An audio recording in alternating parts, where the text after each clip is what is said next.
Bismillahirrahmanirrahim. Assalamualaikum warahmatullahi wabarakatuh.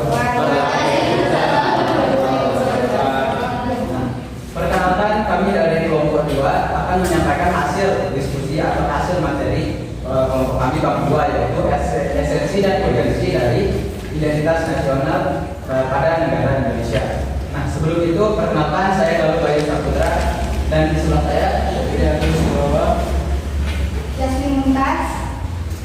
Nah, selanjutnya kami akan mempresentasikan hasil kerja kelompok kami. Pada aku dipersilakan. Baik, di sini kami akan mempresentasikan bab 2 tentang materinya tentang esensi dan urgensi identitas nasional sebagai salah satu determinan pembangunan bangsa dan berkarakter. Kami di sini akan menjelaskan 5 topik. Yang pertama ada konsep dan urgensi identitas nasional. Yang kedua, alasan diperlukannya identitas nasional. Yang ketiga, menggali sumber historis, sosiologis, politik tentang identitas nasional. Yang keempat, membangun argumen tentang dinamika dan tantangan identitas nasional Indonesia. Yang kelima, mendeskripsikan esensi dan urgensi identitas nasional Indonesia. Di sini saya akan menjelaskan konsep dan urgensi identitas nasional. Konsep identitas nasional adalah apa yang menjadikan ciri atau karakteristik yang membedakan bangsa Indonesia dengan bangsa yang lain. Identitas nasional secara etimologi ini dibagi menjadi 2 kata, yang pertama identitas dan nasional. Kata identitas ini berasal dari bahasa Inggris, yaitu identity, yang secara harfiah memiliki arti ciri-ciri, tanda, dan jati diri yang melekat pada seseorang atau sesuatu yang membedakannya dengan yang lain. Sedangkan kata nasional merupakan identitas yang melekat pada suatu kelompok yang lebih besar atau yang bersifat kebangsaan. Jadi dapat disimpulkan identitas nasional ini adalah ciri-ciri, tanda, dan jati diri yang melekat pada suatu negara yang membedakannya dengan negara-negara lain. Identitas bangsa yang berkaitan dengan pengertian bangsa. Bangsa adalah suatu kelompok manusia yang memiliki identitas bersama dan mempunyai kesamaan seperti bahasa, ideologi, budaya, dan sejarah. Identitas nasional bagi bangsa Indonesia akan sangat ditentukan oleh ideologi yang dianggap dan norma dasar yang dijadikan pedoman untuk berperilaku. Semua identitas ini akan menjadi ciri yang membedakan bangsa Indonesia dari bangsa lain. Identitas nasional bagi bangsa Indonesia ini dapat tersimpul dalam Pancasila dan Undang-Undang Dasar 1945, di mana Pancasila ini merupakan identitas nasional secara non-fisik, karena Pancasila merupakan jati diri bangsa.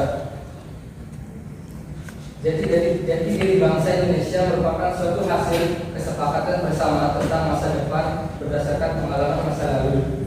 Jati diri bangsa harus selalu mengalami proses pembinaan melalui pendidikan demi terbentuknya solidaritas dan perbaikan nasib di masa depan. Dapat dikatakan jati diri bangsa karena bangsa berperilaku sesuai dengan 5 sila dari Pancasila. Selanjutnya yang kedua itu adalah alasan diperlukannya identitas nasional. Alasan diperlukannya identitas nasional adalah yaitu agar warga Indonesia berkepribadian Pancasila mempunyai pembeda jika dibandingkan dengan yang lain. Maksud dari pembeda ini adalah sifat bangsa yang beragam, unggul dan terpuji. Maka dari itu bangsa Indonesia harus memiliki kepribadian dan sikap untuk berperilaku sesuai dengan nilai-nilai Pancasila.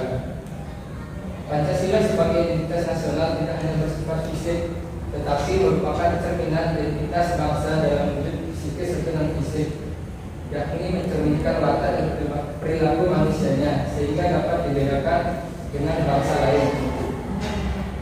Ini ada contoh sikap yang mencerminkan nilai-nilai Pancasila. Yang pertama ada nilai ketuhanan, menjunjung toleransi antar beragama. Yang kedua nilai kemanusiaan, tidak membedakan manusia berdasarkan warna kulit, latar belakang, ekonomi, dan lain-lain. Yang ketiga ada nilai persatuan, mengutamakan persatuan dan kesatuan daripada kepentingan pribadi. Yang keempat adalah nilai kerakyatan, keputusan yang diambil harus berdasarkan musyawarah sampai mencapai kesepakatan bersama. Yang kelima nilai keadilan, bersikap adil terhadap bersama. Sekian yang dapat saya sampaikan. Materi selanjutnya akan dijelaskan oleh teman saya. Baik, di sini saya akan membahas materi selanjutnya, yaitu menggali sumber historis, sosiologis, dan politis tentang identitas nasional Indonesia. Yang pertama adalah secara historis, khususnya pada tahap embrionik, identitas nasional Indonesia ditandai dengan kesadaran rakyat Indonesia pada tahun 1908 sebagai bangsa terjajah, atau yang disebut juga dengan masa kebangkitan nasional. Rakyat Indonesia mulai sadar akan jati diri sebagai manusia yang tidak wajar karena dalam kondisi terjajah. Pada saat itu muncullah kesadaran untuk bangkit membentuk sebuah bangsa. Kesadaran ini muncul karena pengaruh dari hasil pendidikan yang diterima sebagai dampak dari politik etis. Dengan kata lain, unsur pendidikan sangatlah penting bagi pembentukan kebudayaan dan kesadaran akan kebangsaan sebagai identitas nasional. Selanjutnya yaitu secara sosiologis. Secara sosiologis, identitas nasional telah dibentuk melalui proses interaksi, komunikasi, dan persinggungan budaya secara alamiah, baik melalui perjalanan panjang menuju Indonesia merdeka maupun melalui pembentukan intensif secara pasca kemerdekaan. Apabila negara diibaratkan sebagai individu manusia, maka secara sosiologis individu manusia Indonesia akan mudah dikenali dari atribut yang melekat dalam dirinya. Atribut ini berbeda dengan atribut individu manusia yang berasal dari bangsa lain. Contohnya, lambang negara Singapura adalah singa dan lambang negara Indonesia adalah burung Garuda. Selanjutnya secara politis, beberapa bentuk identitas nasional Indonesia yang dapat menjadi penciri atau pembangun jati diri bangsa Indonesia meliputi bendera negara Sang Merah Putih, bahasa Indonesia sebagai bahasa nasional, lambang negara Garuda, Pancasila, dan lagu kebangsaan Indonesia Raya. Selanjutnya membangun argumen tentang dinamika dan tantangan identitas nasional Indonesia. Yang pertama ialah lunturnya nilai-nilai luhur dalam praktik kehidupan berbangsa dan bernegara. Contohnya rendahnya semangat gotong royong, kepatuhan hukum, kepatuhan membayar pajak, kesantunan, kepedulian, dan lainnya. Yang kedua, nilai Pancasila belum menjadi acuan sikap dan perilaku sehari-hari. Contohnya perilaku tindakan serba instan, menyontek, plagiat, tidak disiplin, tidak jujur, malas, kebiasaan merokok di tempat umum, buang sampah sembarangan, dan lainnya. Yang ketiga, rasa nasionalisme dan patriotisme yang luntur dan memudar, yaitu lebih menghargai dan mencintai bangsa asing, lebih mengagungkan prestasi bangsa lain, dan tidak bangga dengan prestasi bangsa sendiri. Yang keempat, lebih bangga menggunakan bendera asing daripada bendera merah putih. Yang kelima, menyukai simbol-simbol asing daripada lambang simbol bangsa sendiri. Contohnya yang lebih lihat sekarang, kita lebih menyukai lambang dari bangsa Korea kayak ini daripada bangsa Indonesia. Sekian, terima kasih sudah lanjut sampai. Saya akan melanjutkan materi selanjutnya, yaitu esensi dan urgensi dari identitas nasional. Seberapa pentingkah identitas nasional itu bagi suatu bangsa? Nah, dari sini seperti yang dijelaskan sebelumnya, kita ibaratkan suatu negara atau bangsa ini adalah sebuah individu manusia. Nah, di mana individu manusia ini secara alamiahnya ingin dikenali dan mengenali satu sama lain. Nah, dari sini untuk mengenali dan dikenal dari satu sama lain dapat kita lihat dari identitasnya kan. Nah, identitasnya ini meliputi ada dua aspek. Yang pertama ada namanya aspek fisik, yang dimana dilihat dari secara fisiknya atau istilahnya memang fisik seperti itu. Contohnya itu adalah seperti tinggi badan, panjang rambut, warna kulit, besar mata, besar hidung, dan lain-lain. Yang kedua adalah aspek psikis. Nah, ada aspek psikis ini yang dilihat itu merupakan watak atau sifatnya. Seperti apa? Contohnya itu yang baik hati, suka menolong, rajin beribadah, rajin menabung, dan tidak sombong. Begitu juga sebaliknya, bila yang jelek dan yang juga. Nah, yang selanjutnya, baik buruknya pandangan manusia ke manusia yang lain ini berdasarkan identitas tersebut atau berdasarkan dua aspek tersebut. Nah, seperti yang kita tahu kan, manusia itu adalah makhluk sosial. Makhluk sosial ini di mana manusia tidak dapat hidup sendirian atau single. Dengan kata lain, membutuhkan bantuan dari manusia-manusia lainnya.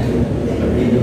Nah, dalam hal seperti interaksi atau hubungan manusia dengan yang satu dengan yang lainnya ini, di mana manusia ini lebih cenderung untuk memilih kawan interaksinya yang memiliki aspek atau identitas yang lain, yang dimana hal ini mengakibatkan suatu manusia, individu manusia ini yang memiliki identitas yang buruk ini tidak bisa akan lebih sulit untuk berinteraksi dengan manusia yang lainnya. Nah, perbedaannya sekarang dengan negara, sebenarnya perbedaannya adalah tidak ada yang berbeda dengan konsep manusia. Nah, di mana suatu negara yang memiliki identitas nasional yang baik akan lebih mudah berinteraksi dengan atau menjalin hubungan dengan negara-negara lain. Begitu juga sebaliknya, apabila negara yang memiliki identitas yang kurang baik atau tidak baik dalam dua aspek yang tadi itu, maka akan lebih sulit untuk berkomunikasi atau menjalin hubungan dengan negara-negara lain. Nah, dari pembahasan yang barusan, kita dapat simpulkan bahwa pentingnya identitas nasional bagi suatu bangsa atau negara. Nah, kemudian kita lanjut ke materi selanjutnya, yaitu kesimpulan. Nah, dari kesimpulan itu kan, dari kesimpulan yang pembahasan yang pertama dapat kita simpulkan juga tujuannya. Yang pertama kan semakin pentingnya identitas nasional bagi suatu negara ini. Salah satu tujuannya adalah yang pertama, negara ini dapat dikenali oleh negara-negara lain berdasarkan identitasnya. Nah, tujuan dari adanya identitas ini kan untuk bisa dikenali oleh negara-negara lain untuk menjadi hubungannya, supaya kita tahu siapa yang saling berinteraksi hubungannya dengan siapa.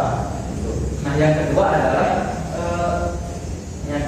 untuk meningkatkan kewibawaan suatu negara. Nah, apabila suatu negara, contohnya negara Indonesia dengan negara Malaysia sebagai contoh kan, sudah saling mengenali, saling mengenali satu sama lain, maka akan timbul rasa hormat satu sama lain, sehingga dapat memudahkan dalam interaksi atau hubungan satu sama lainnya. Nah, jadi sekian, hanya itu saja materi yang bisa kami sampaikan. Mungkin ada beberapa salah